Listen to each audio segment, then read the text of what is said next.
क्या क्या होता था मुगल हरम में। इतावली चिकित्सक निकालाओ मानुची मुगल इंडिया नाम की किताब लिखी थी, जिसमें उसने हरम के हालात बताए थे। वहाँ पहले से इतने रंग, इतनी चमक, इतनी सुगंध और इतनी खूबसूरती फैली थी कि कुछ और करने की जरूरत ही नहीं। लेकिन फिर भी जब दासी ने खबर दी कि जहाँ बना इधर को आ रहे हैं, तो दर्जनों दासियां इधर उधर दौड़ने भागने लगी। रंगों में और रंग भरा जाने लगा, कुछ और खुशबू बिखेर दी गई। वहाँ मादक सी खूबसूरत चेहरों के बीच में भी कुछ और खूबसूरत चेहरे आगे आकर खड़े हो गए। जब बादशाह ने शहनगाह में कदम रखा तो लग रहा था कि किसी उत्सव की तैयारी है। कुछ बोलने की जरूरत नहीं पड़ी। अगल बगल से दो दासियों ने आकर बादशाह के कपड़े उतारने शुरू कर दिए। कुछ दासियां लगातार पंखा जल रही थी, लेकिन फिर भी कुछ गर्मी थी। महारानी की निगाहें थोड़ा हिली और तुरंत केवड़ा जल, सुगंधित तेल और गुलाब जल हाजिर हो गया। बादशाह शान से एक आसन पर बैठ गए। उनके बगल में बैठी उस कक्ष की सबसे ताकतवर महिला यानी रानी और उनके चारों ओर कम उम्र लड़कियां, युवतियों का जमावड़ा। खुशबूदार जल और तेल से बादशाह की मालिश होने लगी ताकि गर्मी काफूर हो जाए और वो खुद को ज्यादा तरोताजा महसूस कर सके। संगीत की धुन छेड़ दी गई और रानी खुद अपने हाथों से जाम बनाकर बादशाह को पिलाने लगी। इस माहौल और सोबत ने औरतों को भी शराब का तलबगार बना दिया था, तो जाम रानी के लिए भी बनाया गया। पीने पिलाने का यह दौर तब तक चला जब तक कि बादशाह को बिस्तर पर जाने की इच्छा न हुई। लेकिन बादशाह के साथ बिस्तर पर कौन होगा, यह फैसला होना अभी बाकी था। जहांगीर के वक्त में भारत आए डच कारोबारी फ्रांसिस्को बेलसाट ने जो लिखा है, उसके मुताबिक हो सकता है कि रानी के बजाय जहाँ पना वो उस घड़ी उनकी कोई कमसिन दासी भा जाए। ऐसा हुआ तो उस रात बादशाह के साथ दासी होगी, लेकिन इसके बावजूद रानी को हक नहीं कि वो कोई नाखुशी जाहिर कर सके। उन्हें उतना ही खुश दिखना पड़ेगा जितना कि वह बादशाह के आने पर हुई थी। अब यह अलग बात है कि इस रात के बाद रानी से उसका बिस्तर छीनने वाली दासी महल में दोबारा नहीं दिखेगी। एक बार जो महिला शाही हरम में दाखिल हो गई, उसे फिर अपनी पूरी उम्र कड़ी सुरक्षा और चार दीवारी के बीच ही गुजारनी पड़ती। कहते भी थे कि यहाँ आते डोली में है और जाते हैं अर्थी में। बदले में बादशाह की ओर से हरम में हर तरह की सुविधाएं दी जाती। यहाँ के लिए अलग से अफसर नियुक्त किए जाते, जिन्हें नजीरे महल, नजीरे मशबहा और ख्वाजा सारा कहा जाता। जरूरी सामानों के बंदोबस्त के लिए मेरे सामान और खाने सामान होते। रानी पट्टरानियों को बस हुक्म करने की देर होती थी, उनकी जरूरतें पूरी हो जाती। एक एक रानी की देखभाल के लिए दर्जनों दासियां होती, कई बार सैकड़ों भी, और यूं हरम में महिलाओं की संख्या गिनती के बाहर निकल जाती। मुगल हरम की सबसे खास बात थी इसका आर्किटेक्चर। महल के नीचे अंडरग्राउंड कमरों, गलियारों और सीढ़ियों का पूरा जाल बिछा होता। इसके जरिए हरम में रहने वाली औरतें किसी की नजर में आए बिना महल के किसी भी कोने में जा सकती थी। वैसे इनका सबसे असरदार इस्तेमाल था निगरानी में। अंडरग्राउंड रास्तों के जरिए हरम के किसी भी हिस्से में पहुंचा जा सकता था। बादशाह भी इसी रास्ते का इस्तेमाल करते और कई बार अचानक से किसी भी रानी के कक्ष में जा धमकते। वैसे तो रानी खुशी होती थी बादशाह को अपने सामने देखकर, क्योंकि ऐसा मौका कोई बार बार नहीं आता था। कई महिलाओं को तो अपने जीवन में कुछ एक बार ही बादशाह को देखना नसीब होता था, और जो उनके साथ रात बिता सके उनकी संख्या तो और सीमित रहती थी। लेकिन ये अचानक आ जाना एक तरीका भी था हराम की व्यवस्था को जांचने का। बादशाह की वो बादशाही वो इकलौता शख्स था जो औरतों के बीच कहीं भी किसी भी समय अचानक प्रकट हो सकता था, वरना हरम के अंदर और बाहर दो अलग दुनिया बसती थी और ये अलग ही रही। इसके लिए कई चरणों की सुरक्षा व्यवस्था थी।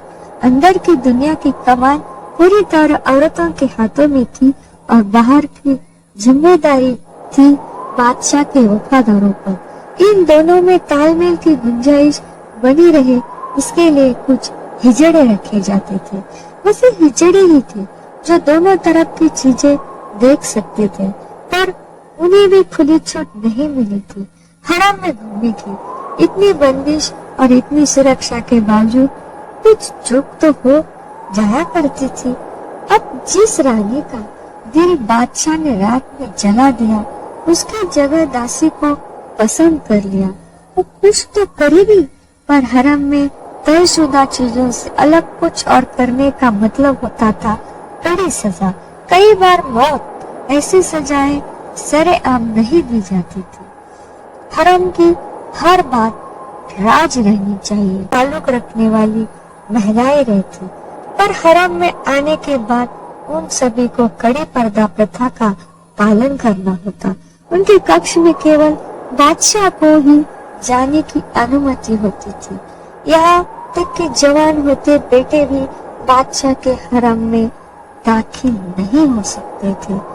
अबुल फजल ने लिखा है कि अकबर के हरम में 5000 से ज्यादा औरतें थी। इनमें से कुछ 100 के साथ ही शारीरिक संबंध थे अकबर के।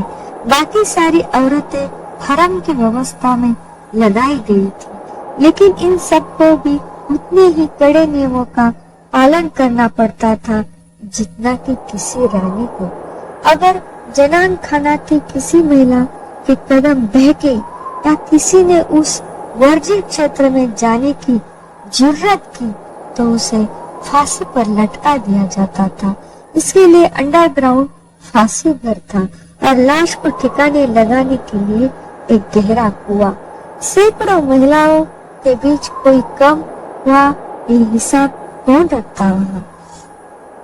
कहते हैं कि हरम के नीचे इन तहखानों में ही मुगल अपनी दौलत छिपा कर रखते थे, लेकिन उनकी असली दौलत तो इन तहखानों के ऊपर कमरों में हुई थी, जिसके लिए दुनिया भर के इंतजाम कर रखे थे उन्होंने। बादशाह अकबर के दूध भाई थे मिर्जा अजीज कोका। उनके एक प्रसिद्ध कहावत है कि एक आदमी को 4 औरतों से शादी करनी चाहिए। एक पारसी पत्नी हो जिससे बात और मोहब्बत की जा सके, दूसरे हो खुरासानी, घर के काम के लिए, पति की देखभाल और बच्चों के परवरिश के लिए चाहिए। एक हिंदू महिला, चौथी पत्नी मावर उन नहर यानी मध्य एशिया की होनी चाहिए जो बाकी तीनों को काबू में करके रख सके।